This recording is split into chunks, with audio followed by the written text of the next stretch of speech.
俗女白天很多事，俗女晚上有心事，帮你搞定俗女家务事。看我们今天穿的这样子红芝芝的，好像很有精神，但殊不知当了妈妈之后，我跟你讲，有一个东西真的很奢侈，那就是睡眠。睡不好呢，情绪就不稳定，就开始躁郁。但是其实也不是只有妈妈，其实在台湾失眠的人口是非常多，所以大家想尽办法的，只希望可以给我一夜好眠。那今天呢，俗女就要来跟大家一起讨论，有什么好办法可以让我们好好睡觉。我从来没想过千佩会有睡觉的困扰，我其实有睡眠的问题，不是当妈妈开始，是我从2010年那时候开始拍8点档之后，我的睡眠就习惯是4个小时为一个单位。然后谁知道杀青完之后，就是你身体习惯那个模式，我之后就算没事，我也是4个小时我就起床，我就觉得哇，一整天就是开始了。然后你怎么会有这种老身体？我们的作息吧。我们那时候拍戏的时候，没日没夜，只要碰到床，一年上去12个小时起跳的。没有，我没有办法睡那么久。我只要天一亮就咕咕咕，那个你知道公鸡叫。所以再晚睡也都这么早起啊？对。所以你现在是意思是说，你睡4个小时就够了？够了。你不一整天长期。中间不是4个小时干嘛？不是他中间不用补眠吗？要午觉吧？没有，不需要。白天你只要看到天光，你就没有办法。当然，我有一个问题，你来，请说。一段时间还是就是已经经年累月都是这样，都是这样，一直都是这样。然后那个时候我先生超不习惯，我那时候就嫁给夫家嘛，然后就说。他说：“你可以不要那么早起来，这样移动啊，叮叮当当。”对。他说：“我想睡觉。”我说：“可是我觉得差不多啦，已经8点了，然后你为什么还需要睡觉？”他是一天，我现在是一天需要8到12，甚至到16小时的睡眠。你先生比较正常吧？对呀。可是我就觉得，天哪，你们怎么在睡觉？好浪费生命哦！你知道我一天起来我可以做多少事情吗？可是你这样长期不睡觉，你不会觉得脑力不集中、很累，然后眼球有血丝？没有，都没有这个问题。是我有没有可能是一种所谓的甲状腺亢进，或是你就一直很兴奋这样？甲状腺亢进其实可以用这个算是抽血的时候，其实就可以验出来。但是我必须说，你跟你的先生2个人其实可以一起去看医生，看医生。为什么？我要讲的原因是这个原因了，因为他刚刚千佩有说他的睡眠是4个小时，对，他的先生是8到12个小时，甚至到16，对，可以到24。好难，他是要冬眠了吧？完全不需要吃东西、喝水、尿尿都不用，你会觉得你还活着吗？这样，所以他可以只能睡到后天呢，怎么那么好啊？今天睡到后天都没问题，是蛮省钱的。但是我必须要说，其实我们真的睡眠是有一个建议的睡觉时间。这睡觉时间并不是说哪一个医生去告诉他说这个时间，他是用统计的一个角度去看，这个睡眠时间是6到8小时。他们发现说，小于6小时跟大于8小时的人，他平均的生病的几率、死亡的机会都像一个 Nike 勾勾，它都是往上的。所以睡太少跟睡太多，对，所以这2个极端的，其实我们都建议你要矫正回这个时间。那至于说它真正的原因，包括说你为什么是只睡4个小时，所以有些时候包括说内分泌的问题，其实最常见的是内分泌、甲状腺的问题，或者是你真的压力让你驱使它一早就起来。其实我们在看睡眠这件事，我们会看小时数，再来就是看品质数。好，所以小时数就是讲我们刚刚6到8，品质数就是讲你醒后的感觉。假设你醒后是一种清爽的感觉，其实确实睡眠时间是可以往前移。可是问题，你当妈妈新生儿，你连4个小时你都没有办法连续睡啊，没办法睡啊，就是因为可能2个小时、3个小时你就要喂吃奶，可能就是，其实我是有点，我觉得我有点神经质，就是那时候他们出月中心刚回来，然后你就睡，还活着，你看这凉他的鼻子。你为什么给自己这么大压力？不是因为第一胎嘛，你就会很担心说他还好吗？他还醒着，他还活在这世上吗？你就大概1个小时你就会起来一趟，然后重点是他要起来喝奶前，你会比他就你好像就有心电感应，你就会先起来。他就真的起来了，然后我就开始处理小朋友事，处理完家务之后，我就开始去跑。难怪你老公觉得你吵，人家就还在睡觉，你在那边跑。对，我是去健身房跑，然后我就这样大喷泪跑1个小时8公里，我就这样好开心，心里好美满哦。然后就回家冲个凉，就开始做其他的事情。然后晚上，像我今天跟你们录完，晚上可能弄完小朋友10点，我会再去健身房再跑一次。我觉得他过动了，是不是？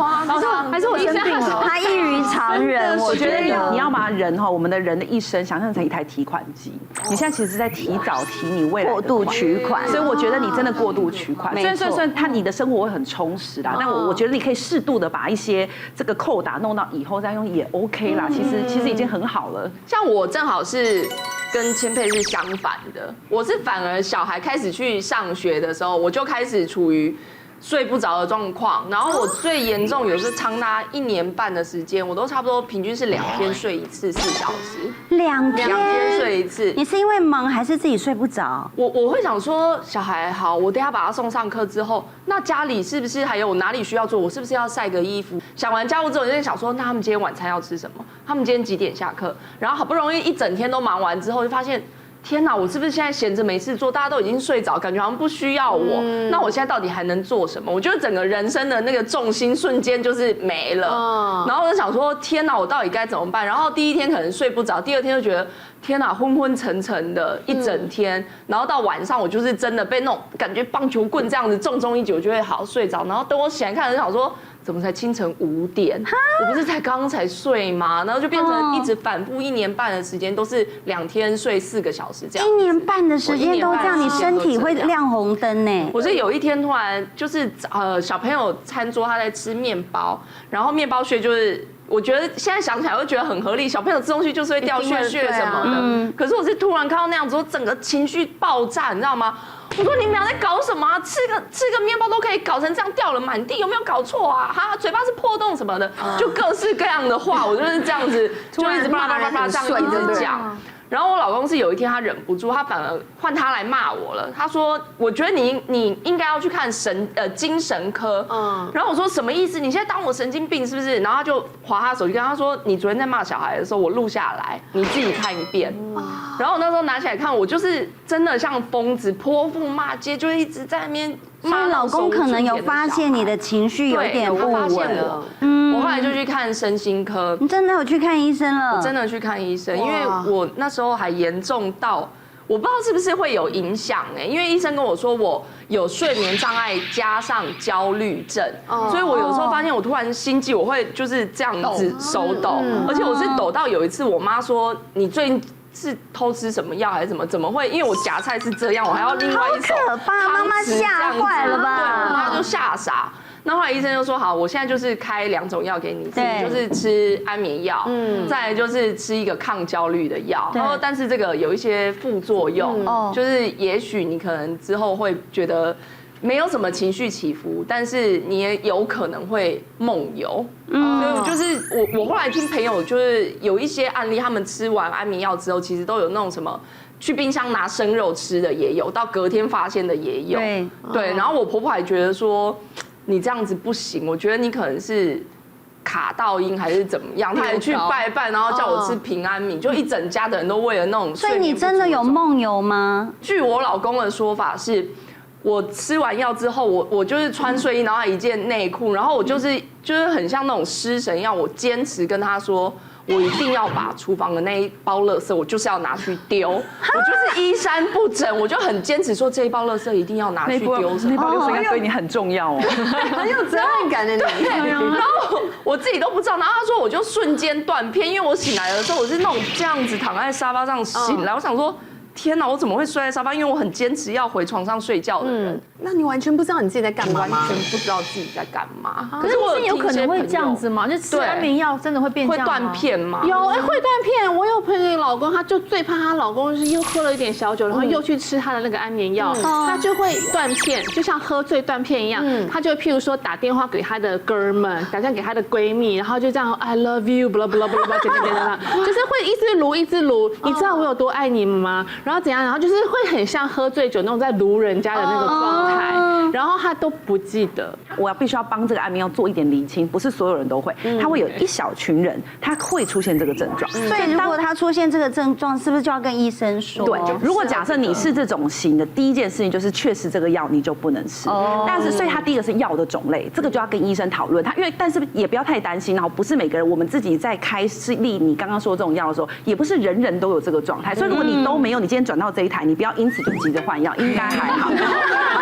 第二件件事情其实是吃的时间。其实我们每一种睡眠的药，它都会有一个我们说的发生你的效用的时期。所以像我们很多常会遇到安眠药的，我们说镇定剂或安眠药，就是吃让你可以睡着的药。通常他会吃到像刚刚这样说，就是他吃完后等着自己断片。其实我们很多人的心态是这样，就是他吃完药，他其实他还是跟自己在挣扎，他并没有去配合睡眠这件事情。他觉得我只要靠药我就能睡，所以他就会吃一颗药。但我们真的睡不着的时候，我们就是这样期待的啊，对不对？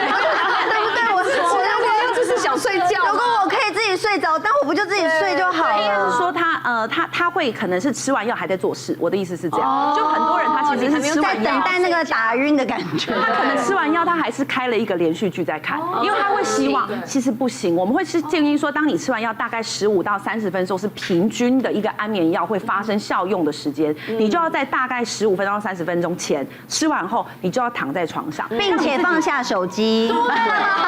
如果那一包垃圾，其实你要在吃安眠药前先去倒，你就可以做完事了，你就可以去休息。所以倒垃圾是他的梦游的内容。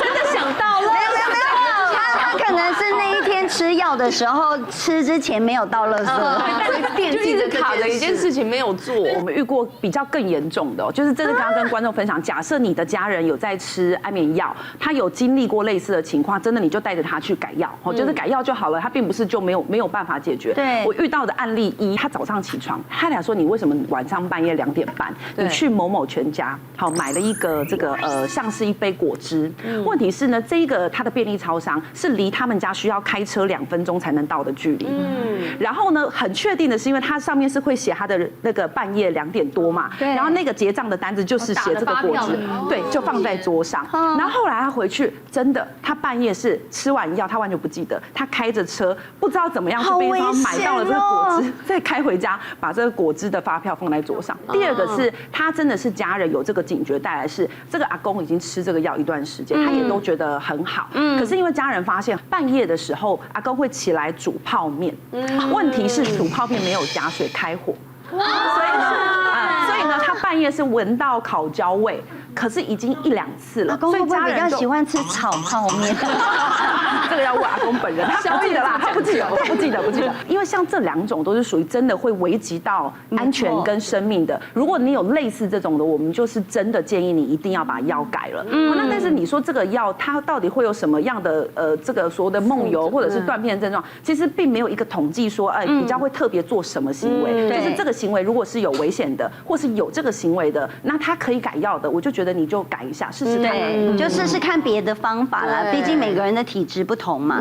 那亚伦，你是自己也是有失眠困扰？我是一阵子，但是我母亲因为她就是有点神经衰弱，因为她是做了28年的公务员，那她因为我们家是在中正区，可是她上班的地方在阳明山脚下，所以她就是常年就是因为要有一个时间压力，所以我觉得她有一点神经衰弱。她30几岁就开始吃安眠药了，然后我妈妈就是个药罐子哦，我偶尔睡不着觉的时候跟她请1-2颗一系列的药，她就会很多种配药哦，这个你太重，这个不行，你吃半颗，这个可以吃1/4，已经吃成精了。他吃成精，然后我爸爸曾经陪他们去看过，他就说神经内科医师啊，根本就是这些有睡眠障碍的长辈们的心理医生，因为他们就是要讲话而已，然后医生就会听，然后还会问医生说，那我这样吃药会吃太多吗？医生为了安抚他们，医生自己还说，我也吃这些药啊，医生可能真的吃这些药，压力很大，年纪也是有一点了，所以他就会跟他们一起分享生活，然后我就会很担忧，因为我妈妈真的我知道她37、8岁就开始吃安眠药，算蛮早。对，她现在不过宋哥也是啊，还很年轻。对，所以我妈妈就一直跟我说不行，依赖，我就说好，然后我就很怕遗传给我女儿，因为有一次就是我们礼拜天中午去吃的那种粤式餐厅，然后我们就2个人一人点了一杯泰式奶那种粤式奶茶，可是因为喝不完，所以我们俩就把它弄成1杯，把它带走。到晚餐回家吃饭的时候，想说奶茶没有喝完，我们俩就把它喝掉了。哇！结果那天晚上他跟我睡，他就散奶到我房间睡，就想说9点进去了，这10点一下出来上厕所，一下出来喝水，然后一下出来丢垃圾，我还骂他，我就说：“BB你干嘛不睡觉？”然后他就这样默默就我睡不着了，就进去了。到最后1点钟，他中间还说：“妈妈你那个电视小声一点。”因为他从来不会跟我要求这些东西，我想说奇怪，你好睡猪，好我就按静音。结果真的到1点钟，快1点就听到那个床头的啜泣，哭了。对，然后我就啜泣，然后我就进去，原来他刚刚前面出来丢卫生纸，他已经哭过一次了。但是因为他出来，我骂他，他又不讲，然后我就说你怎么了？他说我睡不着，6:40要起床，然后我就发现宝宝哦，你失眠了，压力也很大。我就说我们再也不可以傍晚或晚上喝有茶类啊，咖啡因的。对，我们家小孩也是都不敢喝茶。对，因为我自己后来发现我也是不行，因为以前呢手摇饮，我觉得以前的年代可能是很多的茶精，对，可现在的茶店因为竞争都是真正的茶叶泡的，他们都是用真正的茶叶好的茶叶去泡的，所以都有浓。所以我现在连手摇饮我都很害怕。对，您是3点是不是？王府是12点，他自己有试过，对，他就算，他只要12点以后，他只要有喝到手摇杯，或是奶茶，或是连那种铝箔包的，他都不行，他晚上就会大失眠，到看日出。对，你早上就在想人家，那常年只睡4个小时的。我先说一下，其实以前我们都会认为失眠就应该会是一个我说至少它是个中年以上的病。对呀，可是我们怎么那么早就开始啊？可是呢，我们自己在门诊上，我们有去介入这个失眠的案例啊，最小的是高中。是严重失眠哦，我讲的不是那种暂时因喝咖啡，他们是不是因为课业啊压力？其实我觉得这个有很多种原因哦，那大家可以去审视你总共中了几个。第一个原因就是我们现在太方便的手机，手机跟3C，其实在目前的很多研究发现，蓝光确实会抑制失眠的感觉。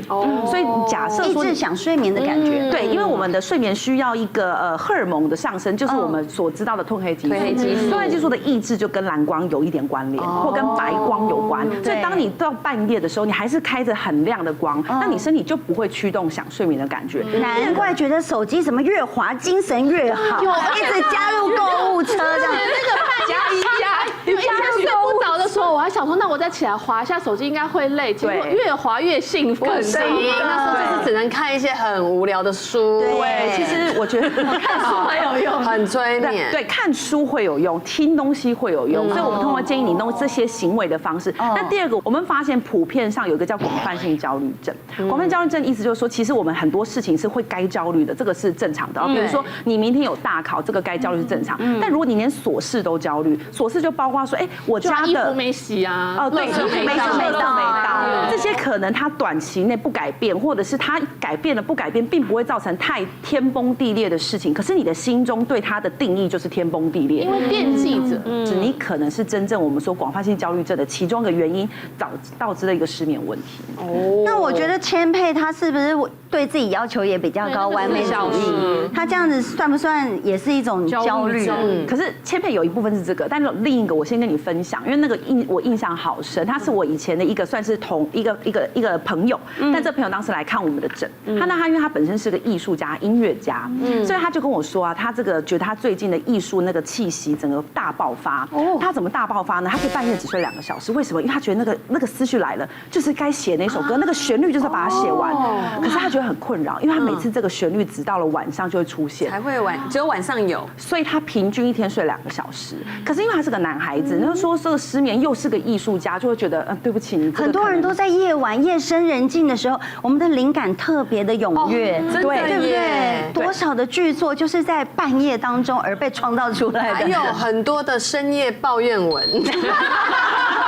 怨妇文，灵感超多，是在半夜的时候超多灵感。对，所以我听完都觉得好像蛮合理的。然后那时候其实我们有真的去尝试用一些睡觉的药去辅助他睡眠，效果都不彰。可是后来过了一段时间之后，有一天我就接到他的电话，他亲自打给我，他跟我说：“哎，那个陈欣美哦，他在急诊室。”我说：“发生什么事？”他说他昨天早上一早起床之后呢，突然4只手脚全部无力，就正面倒地在床。所以他去急诊室是因为鼻子、脸全部都是血。然后被妈妈拖到急诊室去，后来经过了一系列的检查，才发现它是一个很特别的，它是一个甲状腺的亢进所造成的，我们身体的一个矿物质叫钾离子瞬间低下，它会发生在刚起床，所以我就在想说，可能这一整个故事都是同一件事，只是因为他的身份让我们以为，哎，他的这个失眠的过程是一个艺术的爆发，可是根本不是，它就是疾病。我看你赶快去看医生好了，我们就是对呀。好可怕哦！但是处是那个疾病比较常发生在男生啊，但是女生还可是会。是千佩这个也真的太不正常，因为长期，然后每天4小时，你有尝试过想要多睡一点吗？有一招就是我之前去日本的时候，然后因为那时候真的就是睡不着嘛，就在就是翻他们的那个杂志看，然后就看到有一招叫做日本漫画家他们创的一个叫做爱丽丝睡眠法。这个睡眠法的中心思想就是让你就是在床上你找到一个很舒服的位置。我们现在就跟着他一起做，那我们跟着一起做。万一等一下全场睡着，可以帮我们讲一下 ending 吗？就譬如说，你可能觉得你想要盘坐啦，或是你可能想要这样侧坐啦，就是一个非常很舒服的方法。然后你就眼睛闭起来，然后就尽量的去放空，就是尽量不要有画面，然后就想说，哦，我好想睡觉哦 ，relax。哦，我真的要睡着喽，就一直放松，放松，放松。然后到了某个20秒的时候呢，你就去想一个画面。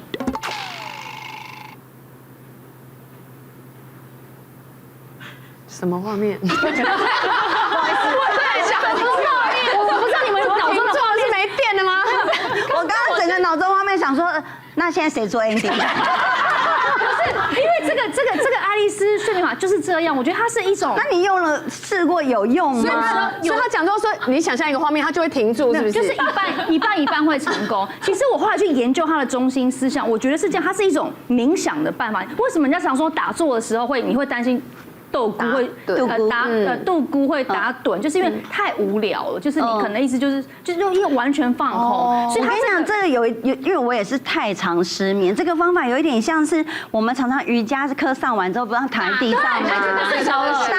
大休息的时候，然后老师就在你旁边一直讲，然后像我昨天晚上也是失眠，我就也是一直催眠我自己说，你很累，你现在要睡觉，你现在要睡觉，然后左边翻，翻右边翻，你真的很想睡。哎呀，记得帮我逼逼。但就想说，讲了2个小时了，我醒得要命。其实刚刚千佩讲，这就是我们现在蛮红的一种叫做冥想，叫做 meditation。好，冥想它其实在宗教里头就是所谓的打坐，可是它其实从本来的是一个宗教的一种训练，现在开始演变成是在西方是一个很夯的训练。他认为你每天大概花5分钟的时间，其实他刚刚只要到空白那边就可以了，不用在后面再想个画面。他基本上就是因为其实你去回想你的几乎每一个24小时醒的时候，你的头脑几乎都在盘算着下面要做的事情。没错，脑中就是一直在想说明天要做什么，然后是不是还有什么事没完成？所以假设现在这个节目结束后，你准备关掉电视要睡觉前，你可以养成一个小习惯，5分钟的时间你就放空。但是通常我们一开始发生的现象就会是放空，你的头脑就会飘出各种昨天的吵架啦，你等一下要安排的事情，要学着把这些事情飘过去。然而它很难达成，因为其实这种让你放空，真的我们自己在门诊上，我会建议病人这么做，失败率很高，因为他就是没办法放空，他才会到我面前来。对，在想要怎么放空？对，所以我就建议他一些行为去协助。所以他其实后面讲的这个图啊，我自己听过，我一个病人他去做一个冥想训练，我可以分享，我觉得蛮可爱的，他叫做艺术冥想。就说其实你可以把自己想象成一朵花，所以当你在做的时候，其实你要认真的思考，你就是一朵花。所以当你在做的时候呢，你除了放空的话，你专心的去描绘你身上长花的过程。我们那时候在上表演课的时候是有上过说，现在想象你是一颗小种子，你现在落入了土里，那你现在慢慢要长出土来。还有，你现在是一块奶油，现在放在铁板烧上面，慢慢融化。你这样接下来我会想到要放牛排。是吧？对，他就是那个是他们一种小分享，就是把冥想给特别化，就说你可以想，所以他刚讲的是个图像，其实是对的。我们必须要想一个事件，而这个事件其实跟你的目的无关，它只是一个纯粹，才不会让你一直延伸有其他更多想法。对，所以比如像我自己会练习做冥想，我可能的做法，我们家会有一些小水晶，我就会拿着水晶去，人家说可以感觉水晶，我其实感觉不出什么，但是我就可以认真的去摸着它，然后你就会觉得你的专注度因为放在某一个事件上，所以你就会被转移。对，我觉得你可以试试看这个方法。就是可能我们焦虑的事情，你要转交到一些不那么容易焦虑的事情上。就像那个有一个很流行，现在就是颂钵，就你躺在那，然后比如说你身上放个钵，或是头旁边放个钵，然后他就先叫你放松，就会很听话哦，然后放松之后他就当对，睡着了，有用就睡觉，当完那个晚上也很好睡。我后来发现那个当是余波荡漾，应该是因为它当你会整个这样子感觉在动震动。再来我就会觉得是美容床上很好睡。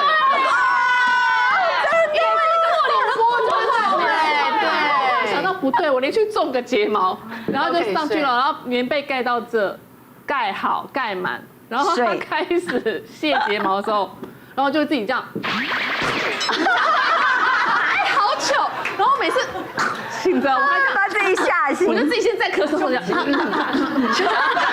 还做事，想装没事，每杰西都知道啊。我觉得那个狗很害羞，自己被自己狗醒，那个成就感好高兴，又有一然后个后来美容师还很可爱跟我说，有啦，其实你们睡着我们比较好种，因为你的眼球不会一直在。而且你知道很好笑，因为你刚刚讲那个波啊，其实前阵子很流行一个瑜伽课程，有睡眠瑜伽，然后我就说哇，这个课程好适合我。后来我朋友就说适合你，你来啊，我帮你上啊。因为他也就是一直叫你躺在那边说，你现在放松，你现在想睡觉，然后再叫你的时候说，季小姐下课喽。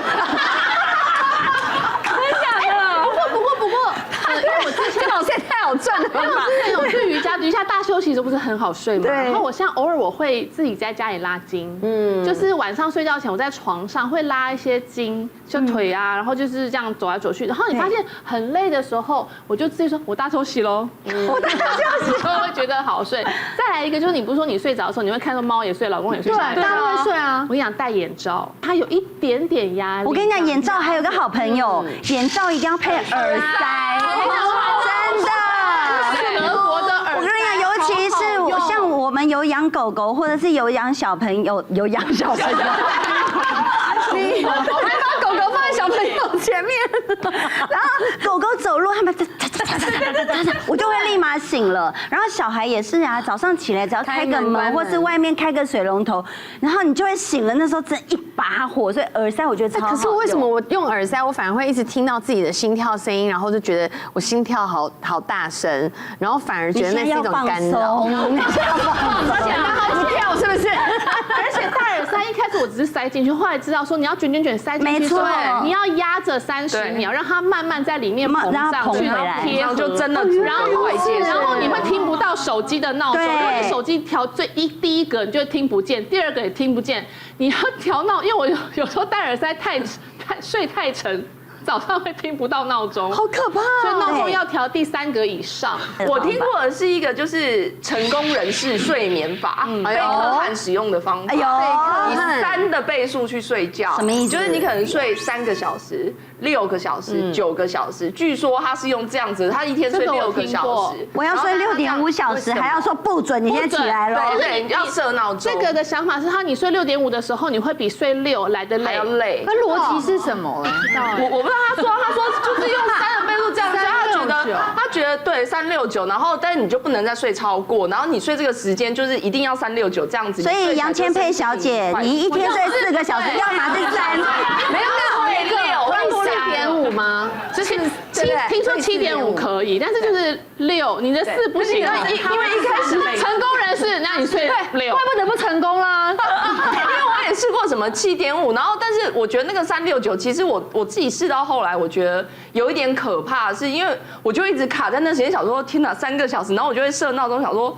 我有没有睡到3个小时？有没有睡到6个小时？有没有睡到9个小时？太变成那个，对，我就会一直在注意那个时间。你有强迫症，我就后来我就变成就是又更睡不着。其实他讲的那个3啊，不是实际上的数字，不是3个小时，是90分钟，就是1.5个小时。对，那它是真的有一个我们的科学原因，是说，其实我们的睡眠，我们都一直以为我们睡着了，我们就是从 A 就是从清醒变到 B 叫做昏迷，其实不是，我们睡眠就好像在走阶梯，它会从最清醒的时候开始做梦，做梦后就开始会越来越深沉，但是它到深沉不会持续，不会一直持续到你清醒，它就会再往上走。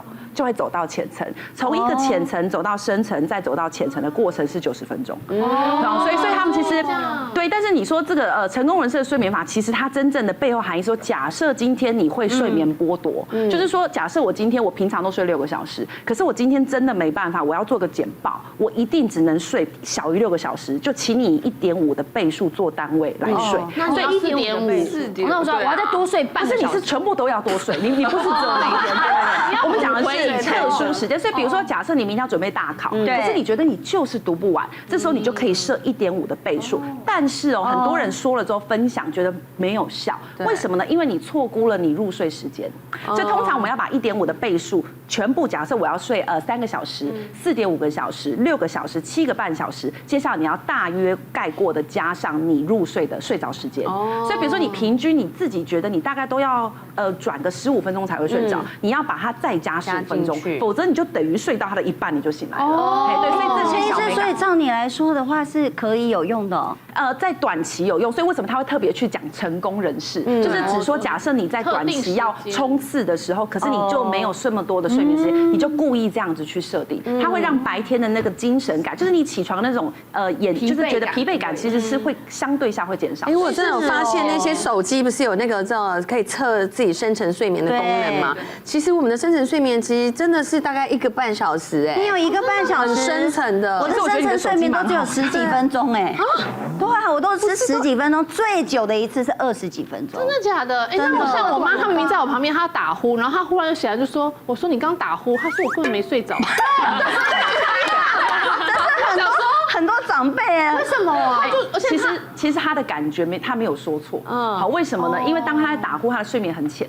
所以他其实是真的会听到旁边的声音，所以他的主观感觉得自己没有睡，他只是眼睛闭着休息。因为打呼是一种代表你睡眠变浅的现象。真的就打呼是一种深睡的时候不是打呼的人，我们要去看他有没有一个叫呼吸中止症。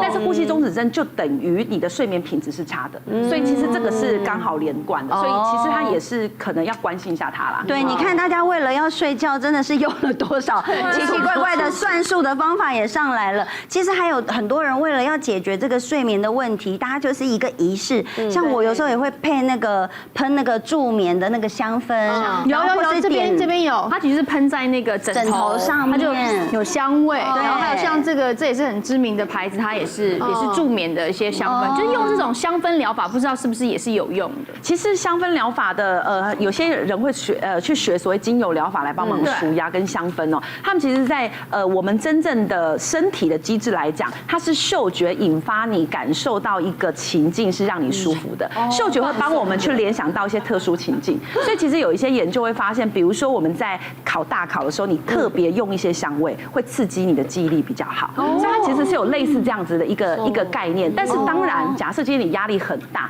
相信这个香氛并没有办法把你带去什么地方，它还是会带在一个压力很大的地方。香氛要带去哪？好可怕！对，就是它会让你变得比较放松，会让你联想到，比如说你在 SPA 店买的，你就会联想到那种 SPA 店的放松情绪，就跟我们闻到那个鸡蛋花的那种精油，我们就觉得到了巴厘岛，就听到噔，它是一个联想，你会记忆会比较靠近那个地方，所以它其实是用这种方式去辅助你的放松。我不知道大家有没有用过花精。花精它其实类似像这种精油啊、芬芳啊，或是彩油，不知道大家有没有接触过类似的。它其实是用 brandy 就是白兰地去淬炼，然后加入一些那种，它就叫花精，所以它会针对你睡眠有障碍，或者是你抗焦虑。那这要喷哪里啊？舌下，直接喷舌下，你可以喷喷看，有。我现在还没做 ending 哦。因为我记得我第一次的时候，我觉得那个有点苦苦的，因为它是 brandy 的去萃取，但这个它是有 brandy 试试看。但它这是用它是 spray 啦 ，spray 几下4下，这么多下，差不多两下，我之前是2。有 brandy， 真的假的？这样我会想要再喷一点喷一喷自己之后，整罐都睡着了。好香哦，其实蛮香的耶，很好喝哎，可以直接打开来采光。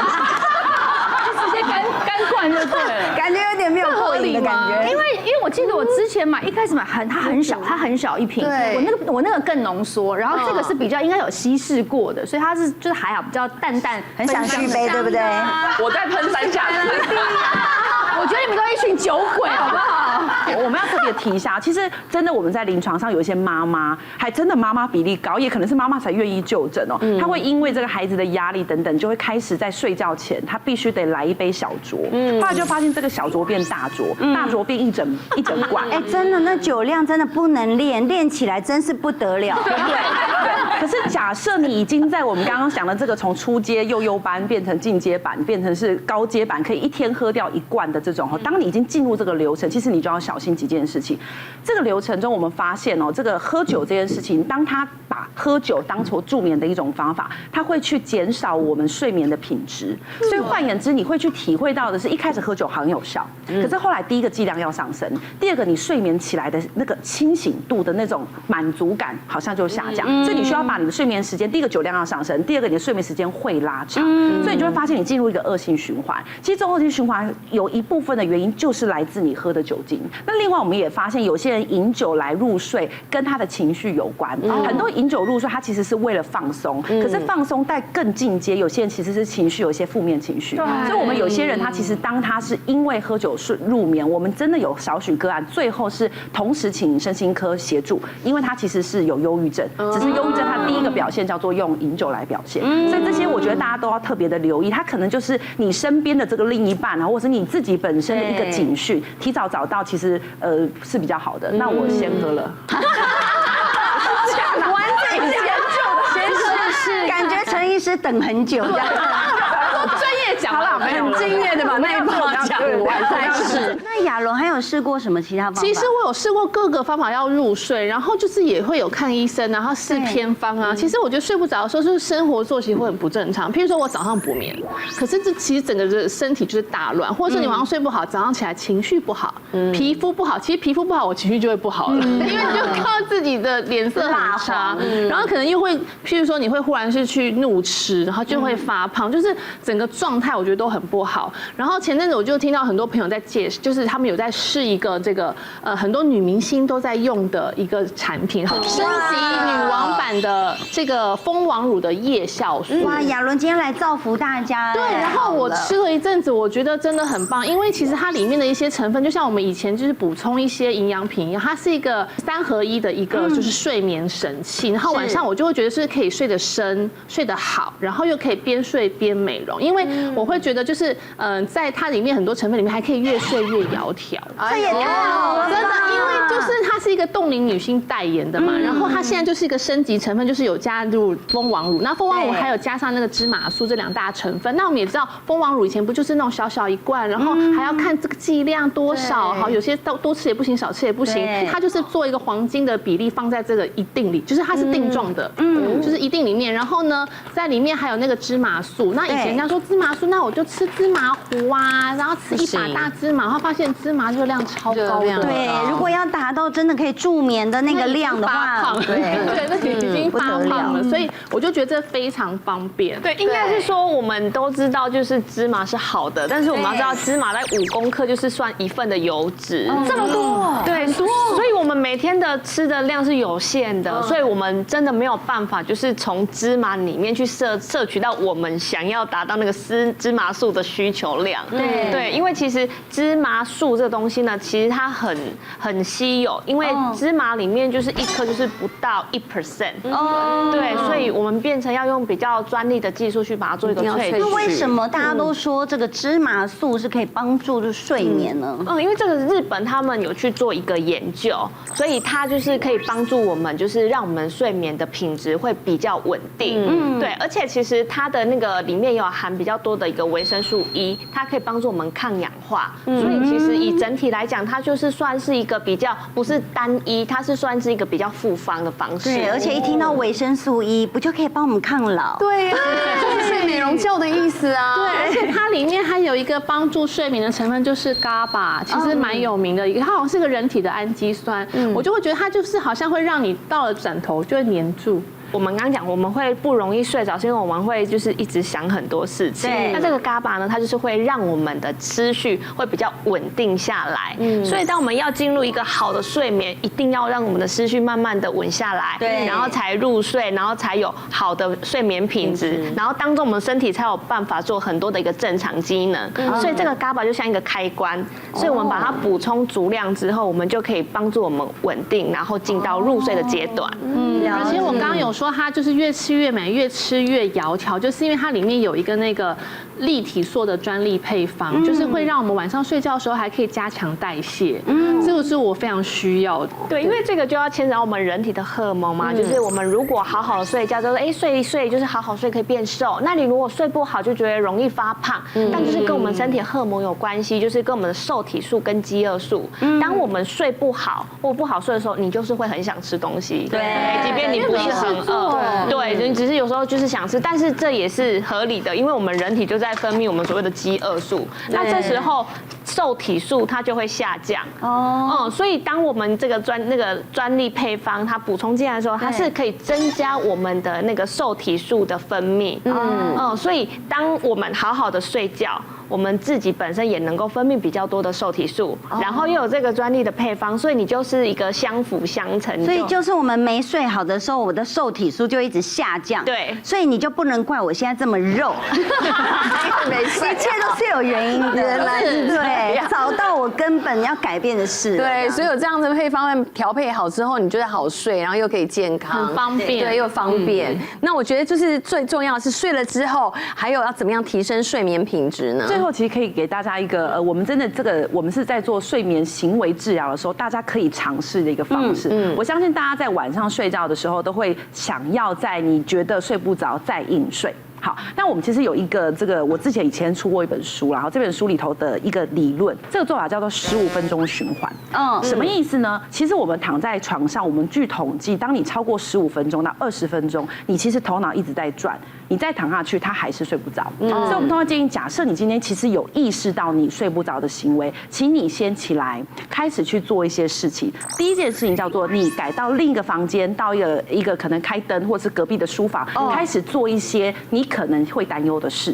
比如说你明天要有一些小计划，这些计划其实很简单可以完成，但是因为你头脑一直在转这些计划，你不如就把它执行下来。那如果其实你没有具体的事情，你就可以阅读书，或者是有些我们真的有病人去写书法，做一些可以暂时停止的事情，就是当你在做到一半，你好想睡，你搁下来就可以去睡的事情。但是这时候 NG 事情包括你去阅读的书是连载小说，什么杀人连续漫画，或者是手机越看越紧张，越看越刺激。对，这种你就知道，你早就预期这种东西是不适合晚上开的，就真的比较不建议。还有就是，如果这时候打开美股，也会蛮紧张的。你经常看美股绝对不行。还有，我觉得最怕就是看那个追剧追到最后一集，追剧也最后一集真的很容易让人家就熬夜过去。现在他们都好会找破口，真的让人没有办法不按下一键。对，所以第一件事情就是这个行为上，第二件事情就是请你这个时候避开所有的时间跟时间有关的，包括你的手机，包括你的闹钟，全部都让他看不到。好，其实这个动作会让我们很多是因为心理的压力所造成的失眠，没错，因为失眠的时候会一直起来想看现在几点，现在几点了。那我怎么知道我现在这个出去外面写书法已经过15分钟了？其实没有，这个过程没有15分钟，不对，它没有限时间。我们通常会在这个过程中，其实你身体是想睡的，所以在当你做这些过程而强迫不能看手机的时候，你也不知道过了多久，它会在一个时间你会想睡，这时候你就再回到你的床上。其实这个循环我们真正在临床中建议大家做，最困难的就是你这个心理障碍，但是当你做了，通常做到第2次你就会睡着，所以它其实不会很久，只是大家必须得可以试试看。其实看书真的很有用，那要看哪一类的？其实看那种牛顿杂志啊，真的你知道有一次我要睡觉，然后就是睡不着，我先就拿了一本那个，因为他是理工科，他拿一本爱因斯坦的相对论给我，我看了2行，秒睡就 OK。Good night。我可以借你王卓轩的台湾医学，真的很困。真的很困啊。所以刚刚新美有帮我们做了几个总结哦，因为其实真的聊起来啊，你看现在这个失眠的人口越来越多，然后年龄越来越下降，已经不是我们那个年代真的觉得说长辈可能才有这些困扰，其实国人现在有这样困扰的年龄跟人是非常的多，所以今天提供了大家几个方法，也许每个人适合的方法不太一样，但是可以试试看，找到适合自己，让自己可以真正放松的事情，要不然真的一夜没有睡好觉，真的你是工作也做不好，感情也不顺，家庭也不和乐，反正什么事情都没顺啊。对，我觉得白天就有可能去晒个太阳，你有没有发现你去海边晒太阳那一天特别好睡？对，所以有时候尽量晒晒太阳，其实晚上也会比较好睡。没错，所以希望大家看完今天的《俗女家务事》，今天晚上都可以一夜好眠。Good night，Good night，谢谢香香。我们可以感受一下白兰地的感觉。欢迎大家来订阅我们的 YouTube 频道，解决你所有的家务事，跟上潮流社会事，满足你想知道的八卦事，还有时尚这档事。赶快按下订阅频道，加上小铃铛，俗女家务事，赶快来订阅。